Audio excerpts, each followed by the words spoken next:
اعوذ باللہ من الشیطان الرجیم بسم اللہ الرحمن الرحیم السلام علیکم ورحمۃ اللہ وبرکاتہ نحمدہ ونصلی علی رسولہ الکریم رب اشرح لی صدری ویسر لی امری واحلل عقدۃ من لسانی یفقہوا قولی رب زدنی علما۔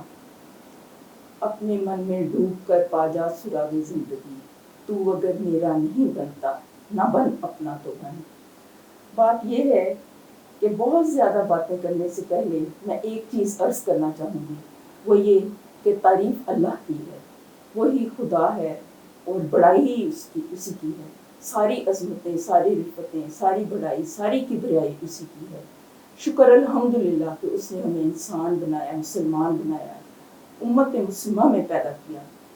اب یہ ہے کہ ہم پیدائشی مسلمان تو ہیں، لیکن ہمارے لیے ضروری ہے کہ ہم شعوری مسلمان بھی بنیں۔ پیدائشی مسلمان ہونے کی حیثیت سے ظاہر ہے کہ ہم نے کلمہ پڑھا ہے، لا الہ الا اللہ محمد رسول اللہ صلی اللہ علیہ وسلم پڑھ کے ہم اسلام میں داخل ہوئے ہیں، لیکن میں یہ محسوس کرتی ہوں کہ جو ایمان کے تقاضے ہیں وہ ہم نہیں نبھا پا رہے۔ اس کے لیے ہمارے لیے ضروری ہے کہ ہم شعوری مسلمان بنیں، سوچ کے سمجھ کے اسلام کے تقاضوں کو پہلے ہم سمجھیں، سوچیں، اس کو پھر اس کے اوپر عمل کرنے کی کوشش کریں۔ تو اس کے لیے طریقہ کار جو ہے وہ کیا ہو، وہ جو میرے سمجھ میں آتا ہے وہ یہ ہے کہ ہم قرآن پاک کی رسی کو مضبوطی کے ساتھ ہم پکڑ لیں، اور وہ قرآن کا حق بھی ہے۔ قرآن پاک میں یہ ہے نا کہ سب سے پہلے قرآن کے اوپر ایمان لانا، پھر اس کی تلاوت کرنا، پھر اس کو سمجھنا، پھر اس کو آگے پہنچانا اور اس کے اوپر عمل کرنا۔ اب یہ میں نے اسٹریٹ اوے یہ بات کہہ دی ہے، لیکن اس سے پہلے بھی کچھ مدارج ہیں قرآن پاک کو پکڑنے سے پہلے۔ وہ کیا ہے؟ وہ پوائنٹ اس سے پہلے کا ہے، وہ دراصل ترتیب وہ بنتی تھی، لیکن میں نے قرآن پاک کا ذکر پہلے کر دیا اس کی امپورٹنس کی وجہ سے۔ اس سے پہلے کا جو نقطہ ہے نا وہ انتہائی اہم ہے۔ وہ کیا ہے کہ قرآن پاک سے استفادہ کرنے کے لیے سب سے پہلے انسان کو اپنے ذہن کو، اپنے دل کو، اپنے دماغ کو ہر طرح کی نیگیٹیوٹی سے پاک کرنا ضروری ہے، ہر طرح کے غلط عقائد سے، غلط قسم کے فلسفوں سے پاک کرنا ضروری ہے، کیونکہ آج کل کے دور میں بہت زیادہ پروپیگنڈا ہے، اتنی زیادہ انفارمیشن کی بھرمار ہے کہ اس میں سے سچ تلاش کرنا انتہائی مشکل ہو گیا۔ جب یہ بات ہو تو بعض لوگ جو ہیں وہ کنفیوز ہو جاتے ہیں، اور وہ قرآن پاک سے بھی جب رہنمائی لینے کی کوشش کرتے ہیں تو اس میں بھی وہ اپنے آئیڈیاز کو اور اپنے تعصبات سے جان نہیں چھڑا سکتے، اس لیے قرآن پاک سے وہ فیض نہیں ملتا۔ لہٰذا قرآن پاک کو کے ساتھ تعلق رکھنے سے پہلے یہ والا پوائنٹ انتہائی ضروری ہے کہ انسان اپنے جو ہے وہ نفس کا تزکیہ کرے۔ سب سے پہلے جو ہے وہ اپنے مطلب عقائد کا درست کرنا ضروری ہے۔ الحمدللہ ثم الحمدللہ کہ ہم پیدائشی مسلمان ہیں، اس لیے ہم کفر اور شرک سے تو بچے ہوئے ہیں، لیکن مختلف قسم کی تھیریز کی وجہ سے انسان کے کانسیپٹ کلیئر نہیں ہیں، تو ان کو کلیئر کرنا ضروری ہے۔ پھر اگلا پوائنٹ آ جاتا ہے کہ انسان جب ان سے اپنی جان چھڑا لیتا ہے تو شیطان پھر راستے میں آ جاتا ہے، وہ آگے نہیں بڑھنے دیتا، تو پھر اس کے وار سے بھی بچنا ہے۔ اس کے وار سے بچنے کے لیے کیا ضروری ہے؟ ساتھ ساتھ ہم نے یہ دیکھنا ہے، ساتھ ساتھ ہم نے اس کا علاج بھی کرنا ہے۔ شیطان کے وار سے بچنے کے لیے کیا ضروری ہے کہ ہم اعوذ باللہ من الشیطان الرجیم پڑھیں، اور پھر ہم آگے اپنا قدم بڑھائیں، کیونکہ اللہ تعالیٰ نے قرآن پاک میں بار بار کہا ہے کہ دیکھو شیطان تمہارا کھلا دشمن ہے۔ اب یہ والا پوائنٹ بھی جب ہم آگے بڑھیں گے تو اس کے بعد کیا ہوگا کہ معاشرے کے جو غلط رسوم و رواج ہیں وہ کئی دفعہ انسان کے پاؤں پکڑ لیتے ہیں، اور انسان جو ہے مطلب آگے نہیں بڑھ پاتا، تو ان سے بھی اپنی جان چھڑانی ضروری ہے۔ پھر اس سے بھی انسان ہمت کر کے آگے بڑھتا ہے، تو کئی دفعہ انسان کا جو نفس ہے وہ ایک آرام طلبی کا عادی ہوتا ہے۔ انسان کہتا ہے کہ اتنے میں جھنجھٹ میں کیوں پڑوں، میں کیوں اپنے کمفرٹ زون سے میں نکلوں، لیکن یہ ہے کہ کچھ کرنے کے لیے انسان کو اپنی نفس کی، اپنے اس کمفرٹ زون کی قربانی دینی پڑتی ہے، اور یہ تو بہت چھوٹی سی قربانی ہے. اور زندگی جو ہے نا، دیکھیں کہ یہ بہت مختصر سی زندگی ہے، اور یہ ایک امتحان ہے، اور جو آگے کی منزل ہے وہ بہت بڑی ہے، وہ ہمیشہ کی زندگی ہے. تو اس کے لیے بھی انسان کو پھر شعوری طور پر یہ بھی سوچنا ہے کہ ان سارے چیزوں سے، مراحل سے گزرتے ہوئے جب وہ آگے بڑھتا ہے نا، پھر یہ بھی وہ سوچے کہ میں ایک انسان ہوں، تو میری مطلب حیثیت کیا ہے، مجھے کیوں بھیجا گیا ہے، میں کون ہوں، میں کیا ہوں، میری کیا ڈیوٹی لگی ہے.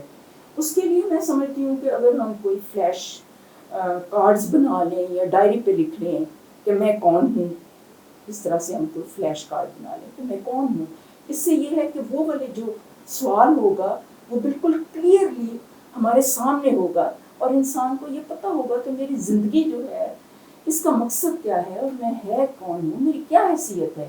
اب دیکھیں کہ اس کو دو اینگل سے اس کو ہم دیکھتے ہیں. ایک تو قرآن پاک میں اللہ تعالیٰ نے انسان کی جب اصلیت بیان کی ہے نا، تو اس میں دو طریقے سے ہم اس چیز کو، اس پوائنٹ کو سمجھنے کی کوشش کرتے ہیں. اللہ تعالیٰ نے جب آدم کو پیدا کیا تو فرشتوں سے سجدہ کروایا، تو اس لحاظ سے انسان بہت زیادہ تکریم کا باعث ہے کہ فرشتوں سے سجدہ کروایا گیا. تو انسان کو اس چیز کے اوپر بہت زیادہ شکر ادا کرنا چاہیے.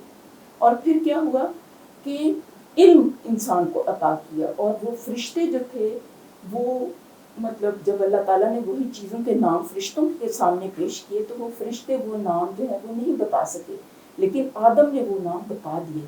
تو آدم کی فضیلت کی ایک بہت بڑی وجہ علم بھی ہے. پھر اللہ تعالیٰ نے اپنی روح میں سے کچھ پھونکا. تو یہ ساری جو چیزیں ہیں انسان کو ایک اشرف المخلوقات بناتی ہیں، اس کو ایک بہت بلند درجہ دیتی ہیں. سورۃ 3 میں ہے نا کہ لقد خلقنا الانسان فی احسن تقویم، کہ ہم نے انسان کو بہت اچھے اور آسان انداز سے پیدا کیا.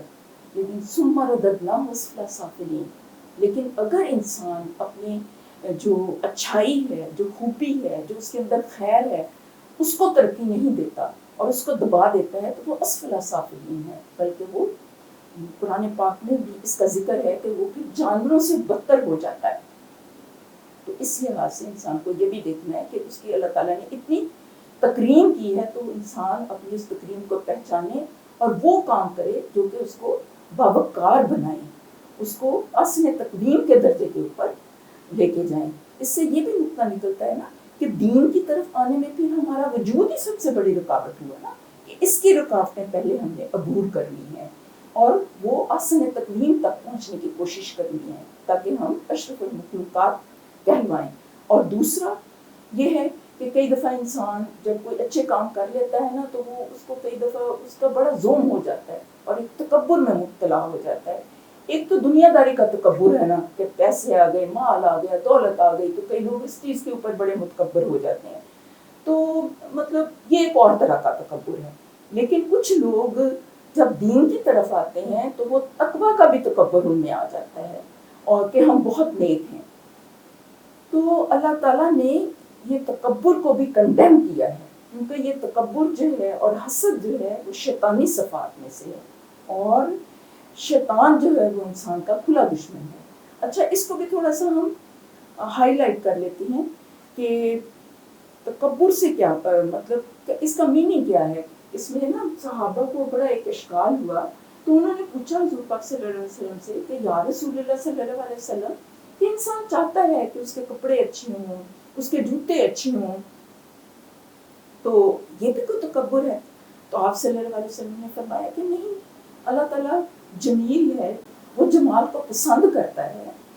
اس میں کوئی حرج نہیں ہے کہ انسان اپنے مطلب وسائل کے مطابق اچھا ڈریس بھی پہن سکتا ہے اور اچھے جوتے بھی پہن سکتا ہے. لیکن تکبر یہ ہے کہ دوسروں کو حقیر سمجھنا اور حق کا انکار کرنا. تو ان چیزوں سے بھی بچنا ہے، اپنی نیتوں کو اللہ تعالیٰ کے لیے خالص کرنا ہے. خشیت الہی جو ہے اپنے اندر پیدا کرنی ہے. تو خشیت الہی کیسے پیدا ہوتی ہے؟ جتنی کسی چیز کی معرفت ہوتی ہے اس سے خشیت الہی پیدا ہوتی ہے. معرفت کیسے پیدا ہوتی ہے؟ یہ چیزیں ایک دوسرے کے ساتھ لنکڈ ہیں. وہ جب ہم قدرت کو دیکھتے ہیں، قدرت کی نشانیوں کو دیکھتے ہیں، سبزہ دیکھتے ہیں، سمندر دیکھتے ہیں، پہاڑوں کو دیکھتے ہیں، چرند پرند خوبصورت پھولوں کو دیکھتے ہیں، تو اللہ تعالیٰ کی قدرت، اس کی بڑائی، اس کی کبریائی ہمارے دل کے اندر آ جاتی ہے. اسی طرح جب انسان اپنے وجود کے اوپر غور کرتا ہے تو اس کو، اس وجود کو عالم اصغر کہا جاتا ہے. تو اس کے وجود کے اوپر غور کرنے سے انسان کو پتہ چلتا ہے کہ کس طرح سے اللہ تعالیٰ نے انسانوں کو پیدا کیا، کس طرح سے اس کا وجود جو ہے وہ حرکت کر رہا ہے، کس طرح انسان بول رہا ہے، کس طرح چل رہا ہے، پھر رہا ہے، کس طرح سانس لے رہا ہے. تو اس کی ایک ایک سانس جو ہے وہ اس کے لیے کتنی بڑی نعمت ہے اللہ تعالیٰ کی. اس کی ایک ایک سانس کے اوپر انسان کو شکر ادا کرنا چاہیے.